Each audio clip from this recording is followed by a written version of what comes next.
mas não se desapega de seu pai e sua mãe, sua mulher e seus filhos, seus irmãos e suas irmãs, e até da sua própria vida, não pode ser meu discípulo.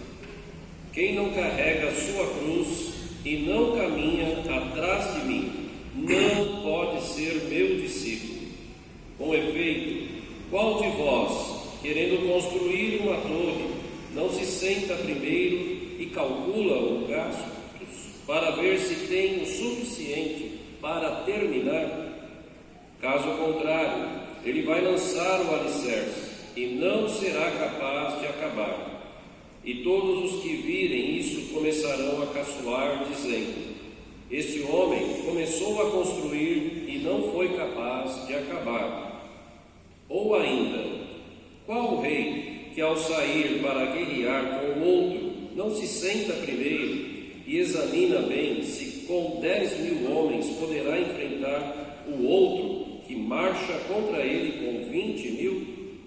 Se ele vê que não pode, enquanto o outro rei ainda está longe, envia mensageiros para negociar as condições de paz. Do mesmo modo, portanto, qualquer um de vós, se não renunciar a tudo o que tem, não pode ser meu discípulo. Palavra da salvação.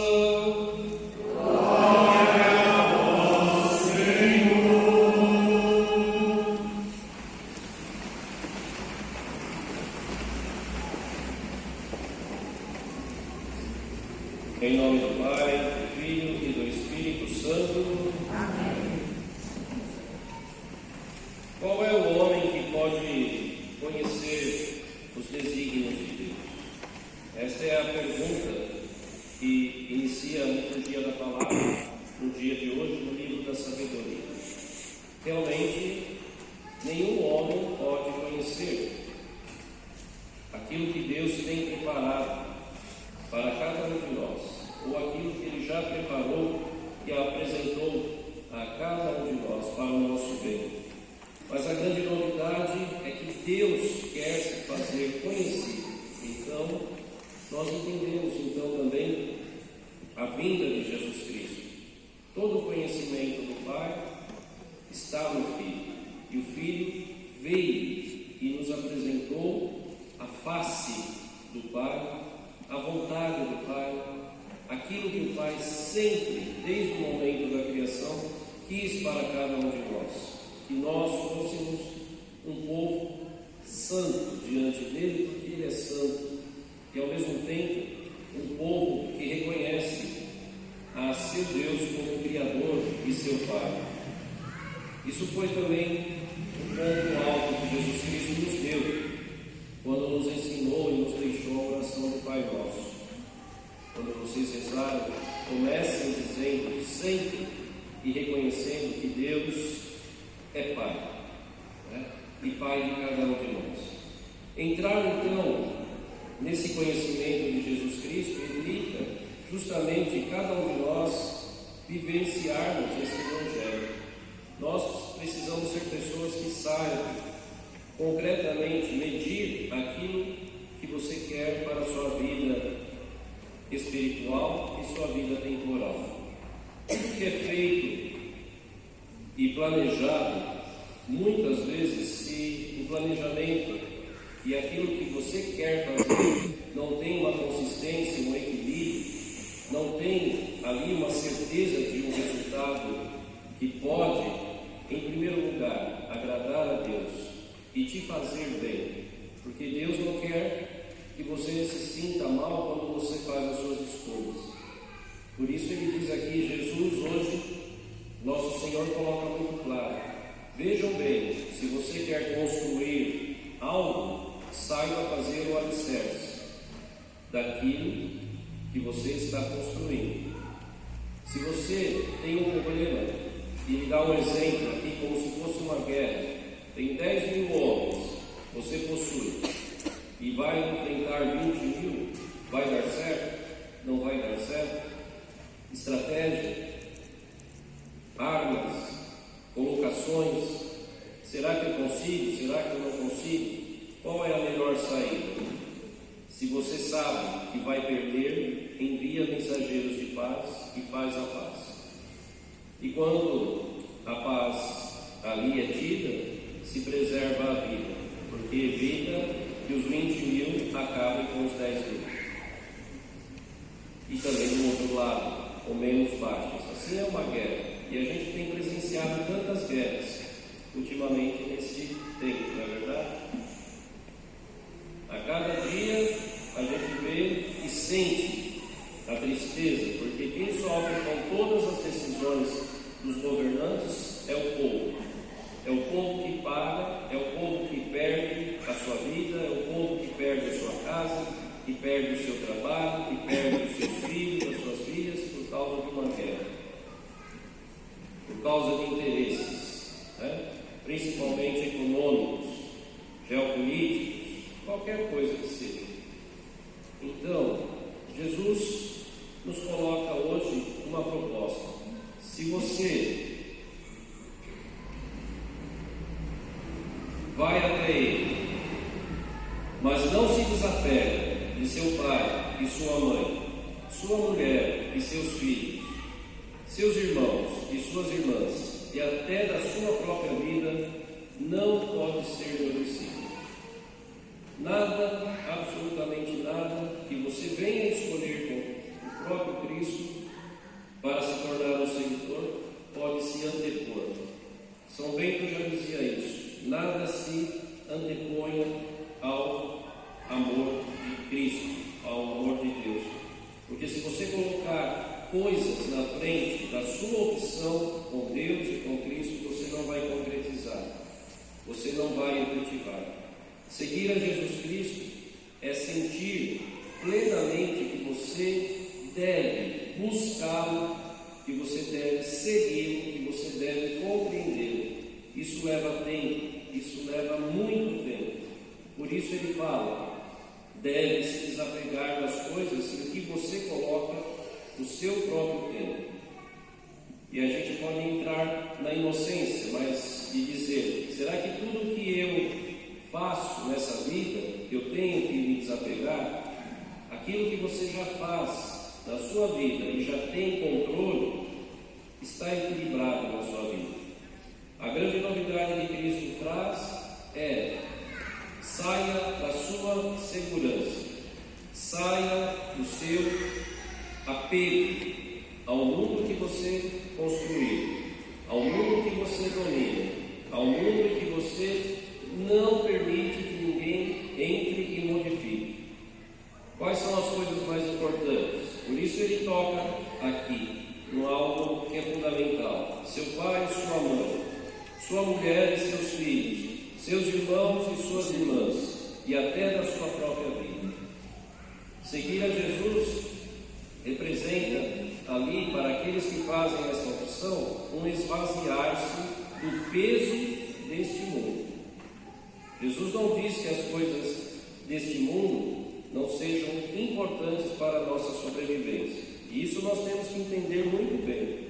Mas se você quer, em primeiro lugar, fazer da sua vida algo que agrade a Deus e a Jesus Cristo, se desapegue daquilo que te impede de ter uma experiência plena em Jesus Cristo. Para conhecê-lo, vai abrir mão do tempo, vai abrir mão do conforto, vai abrir mão do lazer, vai abrir mão das coisas pessoais durante um tempo. E esse tempo a gente não sabe, porém a escolha tem que seguir. Vai abrir mão do convívio familiar, vai abrir mão.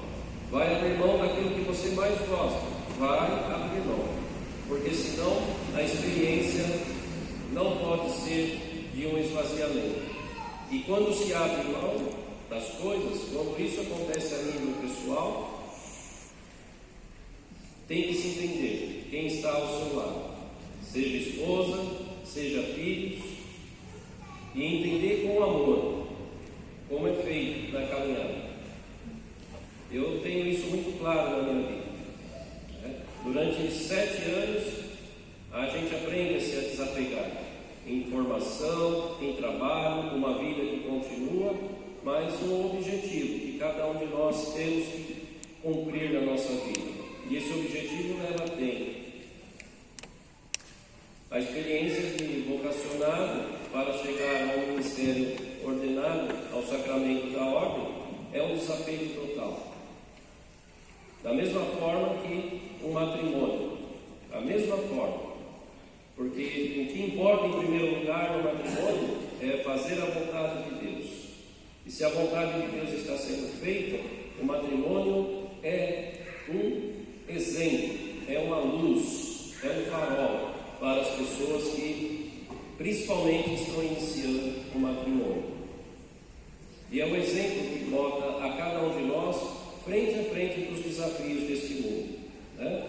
Para que os desafios deste mundo não engulam a cada um de vocês, por falta de fé e por apego às coisas que não levam a Deus, né? Fiquemos atentos quando Jesus fala: se alguém vem a mim, não se desapegue, pai, mãe, mulher e filhos. Desapegar não significa deixar de amar. Entenda bem isso. Eu não posso fazer da minha esposa, dos meus filhos, o meu amor maior do que eu sinto a Deus. E nem minha esposa, nem meus filhos devem fazer isso. Cada um de nós deve, em primeiro lugar, amar a Deus sobre todas as coisas. Sobre todas as coisas. E as coisas que são todas, são todas. Ou nós aprendemos a encarar essa realidade com muita certeza, com muita fortaleza e muito direcionamento, ou não podemos ser discípulos de Jesus. Fazer as coisas para o Senhor, dentro da igreja, dentro da sociedade, meia boca já serve o que nós fazemos aí fora. Então, as coisas para o Senhor são primícias, porque as coisas para o Senhor devem ser entregues, se preciso for, a nossa vida em consumo, porque Jesus entregou tudo do Pai na cruz. E Ele fala justamente hoje também da cruz. Não fala? Quem não carrega a sua cruz e não caminha atrás de mim. Esse é o segredo. Nós caminhamos com Cristo na frente e nós atrás dele. Não podemos inverter o jogo. Caminhar na frente e colocar Jesus atrás de nós, que é o que nós fazemos. Porque se não conseguimos acompanhar o passo estando atrás, por que apressar aquele colocando o Cristo atrás e nós ditando o rumo da nossa vida? Isso é fazer da nossa própria vida o nosso alto comando. E é Deus que comanda, é Cristo que comanda a nossa vida. Qual é a sua cruz? Hoje veio novamente essa palavra a cada um de nós. Não existe cristão sem cruz, só que a cruz é de cada um. A cruz pode ser aquilo que você não aceita. O que você não aceita na sua vida é cruz. O que você não compreende na sua vida é cruz. O que você não aceita na sua família é cruz. No seu marido, na sua esposa, nos seus filhos, o que você não aceita no trabalho é cruz. Porque a cruz é aceitação. Agora, nós fazemos e criamos cruzes por não aceitar. Eu não aceito o outro, porque ele é assim, é cruz. Eu não aceito meu marido, minha esposa, porque ele faz isso ou ela faz isso. Não aceito. Disse não, é cruz. Não amo a quem devo amar. Disse não, é cruz. É esse que você deve amar. Então, a sociedade coloca em cada um de nós uma negação, para que cada vez mais você viva por você e não sobre a bênção, a guarda do próprio Deus e do próprio Cristo. Como você quer ser discípulo se não está ali sobre a proteção, a guarda, a bênção? Como você não diz sim, Senhor, eu te seguirei, mas sem restrições. Eu te seguirei, mas deixe eu me despedir do meu pai e da minha mãe que estão ali. Ou vai ou não vai. Ou aceita ou não aceita. E lembre-se, é dada a oportunidade a todos e a todas. Se não aceitas, outro tomará a tua parte na herança. E é assim que funciona, né? E nós devemos ter isso como uma razão, uma resposta. O que devo fazer para herdar a vida eterna? Faça como o seu Senhor, não desça da cruz, aceita a sua cruz. Quando você não nega a sua cruz, mas a aceita como Cristo fez, olha, esta cruz é garantia de glória. Ela vai se tornar uma cruz gloriosa. Tudo vai passar a fazer sentido, porque você aceita segundo a vontade de Deus. E aí, matrimônios transformados, filhos renovados, sociedade mais justa, menos conflitos, menos violência, se tornamos promotores da paz, se tornamos pessoas que gostam, porque o mundo precisa de pessoas que gostam da justiça, porque de injustiça nós já estamos fartos, e somente o seguimento de Jesus na frente, Ele é o modelo, Ele é a nossa ação, Ele é o nosso espelho, e nós atrás dele, sugando, aprendendo, vivendo cada gesto, cada palavra que Ele nos dá, pessoalmente e para viver em sociedade. Então, o Evangelho de hoje é um alerta para cada um de nós. É um alerta. Ou você compreende definitivamente na altura da sua vida, porque todos aqui já estão muito mais que a metade da altura da vida. Ou aceitamos como nosso Senhor aceitou por todos nós dar a sua vida numa cruz,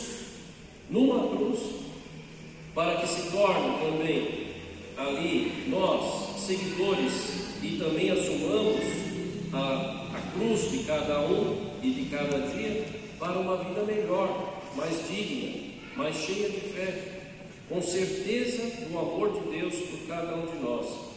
Volto a dizer, Jesus Cristo passou pela cruz, mas não ficou na cruz.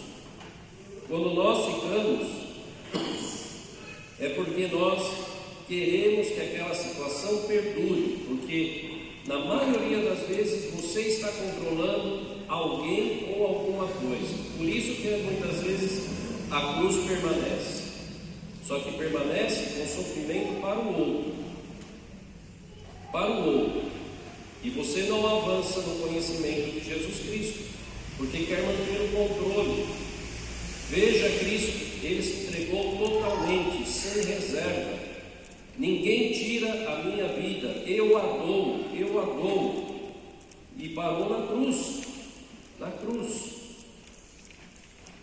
Entenda a palavra, não se quebrou um osso do seu corpo. Por que não se quebrou e se disse isso? Porque ali estava plenamente o homem que plenamente cumpriu a vontade de Deus. E este homem não se despedaçou, ninguém tocou nele, ninguém o manipulou, ele se deu. É doação por cada um de nós. Olha o preço da doação: uma crucificação, uma morte na cruz por asfixiamento. Ou nós ainda não entendemos que aquela frase que diz que Jesus, quando deu 3 horas da tarde, no meio-dia, e quando deu 3 horas, ele deu um grande grito. Por que você acha que Cristo deu um grande grito? Fica 3 horas pregado nos 2 pés, nas mãos, os pulmões abaixados, ali, o peso todo do seu corpo, você com pregos de 50 centímetros, quase ali, pregando a sua mão. Morreu, falta de ar, asfixiado. É entrega total, as forças humanas até o limite. Aquele que é verdadeiramente humano foi até o limite máximo da humanidade.